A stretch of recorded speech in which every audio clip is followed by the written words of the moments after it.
എക്സൈസിനെ ആക്രമിച്ചതുൾപ്പെടെ നിരവധി അബ്കാരി കേസുകളിൽ പ്രതി പോലീസിന്റെ പിടിയിൽ. പ്രതിയെ പിടികൂടിയത് അനധികൃത ഇന്ത്യൻ നിർമ്മിത വിദേശ മദ്യം സ്കൂട്ടറിൽ കടത്തിക്കൊണ്ടുവരുന്നതിനിടയിലാണ്. ചിതറാൽ സ്വദേശി കൃഷ്ണദാസ് ആണ് പോലീസിന്റെ വലയിലായത്.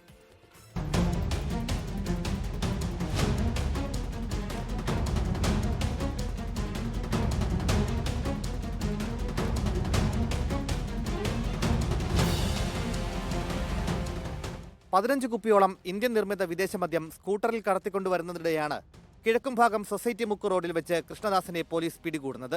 ചിതറ പോലീസിന് ലഭിച്ച രഹസ്യ വിവരത്തിന്റെ അടിസ്ഥാനത്തിൽ നടത്തിയ വാഹന പരിശോധനയിലാണ് ഇയാളെ പോലീസ് വലയിലാക്കിയത്. കൃഷ്ണദാസിന്റെ പക്കൽ നിന്നും വിദേശ മദ്യം വിൽപ്പന നടത്തി ലഭിച്ച 13,500 രൂപയും പോലീസ് കണ്ടെടുത്തു. മുൻപ് ഹെൽമറ്റ് ഉപയോഗിച്ച് എക്സൈസ് ഉദ്യോഗസ്ഥരെ ആക്രമിച്ചതിലുൾപ്പെടെ 5ഓളം കേസുകളിൽ പോലീസ് തിരഞ്ഞു നടന്ന പ്രതിയാണ് ഇയാൾ. ചിതറ പോലീസ് ഇയാളുടെ അറസ്റ്റ് രേഖപ്പെടുത്തി. തുടർന്ന് വൈദ്യപരിശോധനയ്ക്ക് ശേഷം പ്രതിയെ കോടതിയിൽ ഹാജരാക്കി റിമാൻഡ് ചെയ്തു. 24 കൊല്ലം. ലോകത്തെവിടെയായാലും ഏത് സമയത്തും 24 വാർത്തകളും ഓഗ്മെന്റഡ് റിയാലിറ്റി പാക്കേജുകളും എക്സ്പ്ലെയിനറുകളും വിശദമായി കാണാൻ ഞങ്ങളുടെ യൂട്യൂബ് ചാനൽ നിങ്ങൾക്ക് സബ്സ്ക്രൈബ് ചെയ്യാം.